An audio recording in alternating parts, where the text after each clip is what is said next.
Últimamente habrás escuchado mucho el concepto de la Matrix, o el de dominar el sistema, o incluso batir al sistema financiero. La dura realidad es que muy pocos lo consiguen. De los pocos que lo han conseguido, o lo consiguieron, se encuentran los hermanos Han.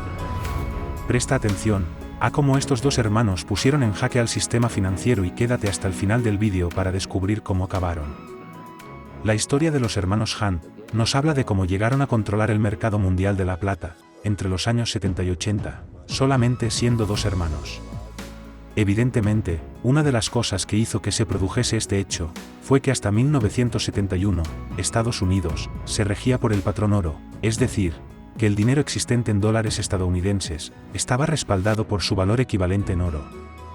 A partir de la anulación del patrón oro, lo que ocurre es que la familia Han decide comprar metales preciosos para proteger su patrimonio de los riesgos de la inflación, ya que no confiaban en que el valor del papel moneda fuese a mantenerse, porque ya no tenía un respaldo real. Evidentemente, fueron visionarios, de alguna manera pensaron que ese cambio y salida del patrón oro iba a provocar presiones inflacionistas.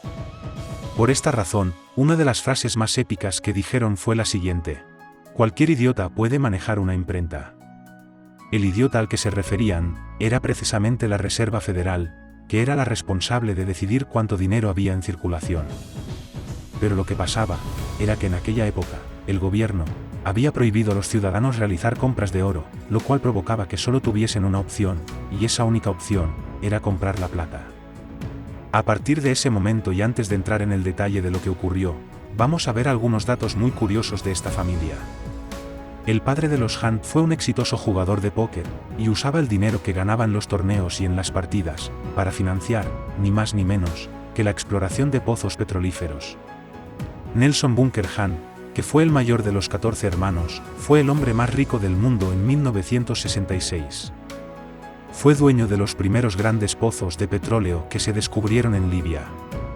A principios de los años 70, se producen dos hechos que van a cambiar la confianza de los hermanos Hunt en los gobiernos.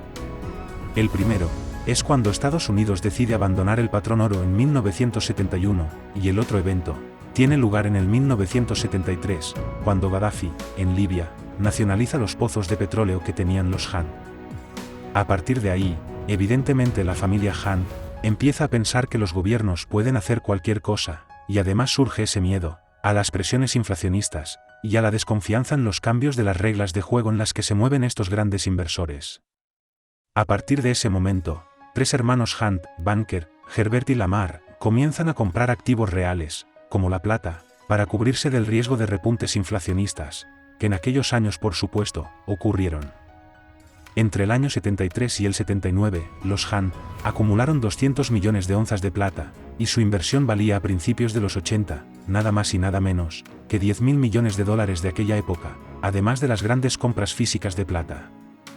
Los Han comenzaron a comprar en el 1974, contratos de futuros por valor de otros 55 millones de onzas de plata, aunque la mayoría de los traders de futuros no esperan a vencimiento, sino que, lo que hacen, es que si quieren mantener la posición, hacen el rollover, es decir, cambian un contrato por otro, o venden y liquidan su posición, recogiendo así la ganancia de la diferencia entre el precio de compra y el precio de venta. Los Hunt hicieron una jugada maestra, sabían que tenían controlado el 77% del mercado total de la plata, entre ellos y su socio saudí, entonces en lugar de liquidar la posición, fueron a vencimientos, y exigieron que se les diese físicamente los 55 millones de onzas de plata que escaseaban en el mercado. Evidentemente, esto hizo subir muchísimo el precio y además, ese dinero se lo llevaron a Suiza para escapar de la hacienda pública estadounidense y del gobierno intervencionista de Estados Unidos. Animados por los buenos resultados que obtenían, comenzaron a comprar nuevos contratos de futuros, hasta alcanzar los 43 millones de onzas adicionales, esperando nuevamente recibir físicamente la entrega. Su jugada ya se había vuelto famosa y viral, y lo que no se daban cuenta es que cada vez había más inversores que copiaban su idea, intentando emular cómo se estaban haciendo multimillonarios. A medida que se va convirtiendo en viral, evidentemente genera grandes llamadas de atención, por lo que sube el precio, y muchos inversores quieren emular esa jugada. El problema es que si todos los inversores quisiesen recibir físicamente la plata, no habría suficiente metal para cubrir las entregas.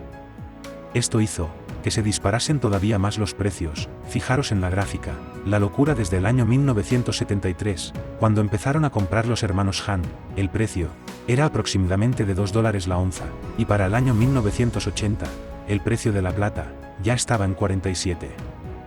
La habían subido 2.970%, fijaros en la verticalidad del movimiento de subida. Lo que ocurrió es que el regulador intervino en el mercado ante la situación reinante. El regulador decidió limitar la cantidad de contratos de futuro sobre la plata a un máximo de 3 millones de onzas, y eso obligó a todos los inversores que tuviesen una cantidad superior a esa cifra a tener que venderla antes de febrero de 1980.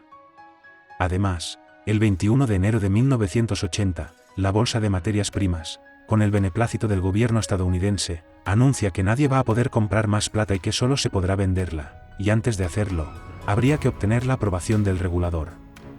Esto significaba, señores, que las reglas del juego cambiaron de la noche a la mañana, y los Han se encontraron con que el precio de la plata empezaba a caer de forma agresiva, y parte importante de las compras de futuros de plata que habían hecho los Han se habían financiado con préstamos y créditos. Las subidas de tipos de interés, y además, la subida de las garantías que les exigía su broker, con el que solían trabajar, les obligaba a poner sobre la mesa $135 millones adicionales de forma muy rápida, y cuando fueron a pedir el préstamo para poner ese dinero, descubrieron que ningún banco quería financiarles, porque eran conscientes de que estaban en plena batalla con el regulador, y lo más importante y peligroso, con el gobierno estadounidense. El 25 de marzo de 1980 pasó a la historia como el Jueves de Plata. Ese día se registró una caída de la plata por debajo de $11 la onza.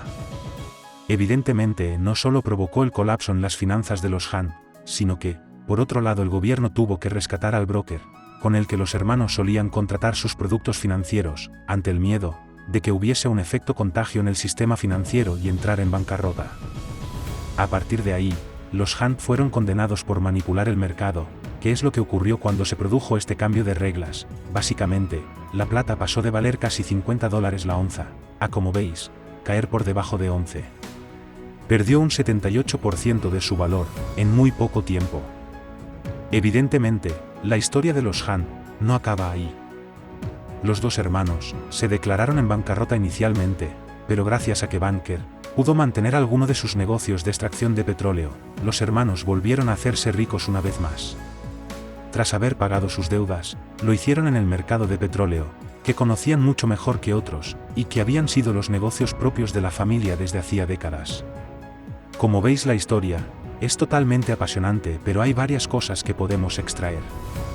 Si algo ha demostrado la historia, es que tanto gobiernos como reguladores tienen la batuta en su mano.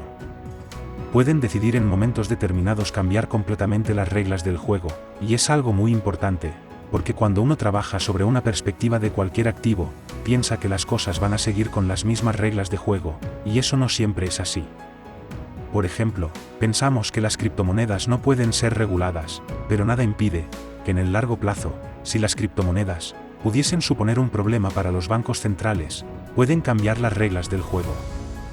Déjame en los comentarios tu opinión, dale a me gusta y suscríbete para más vídeos como este. Y recuerda, que se gana aprendiendo.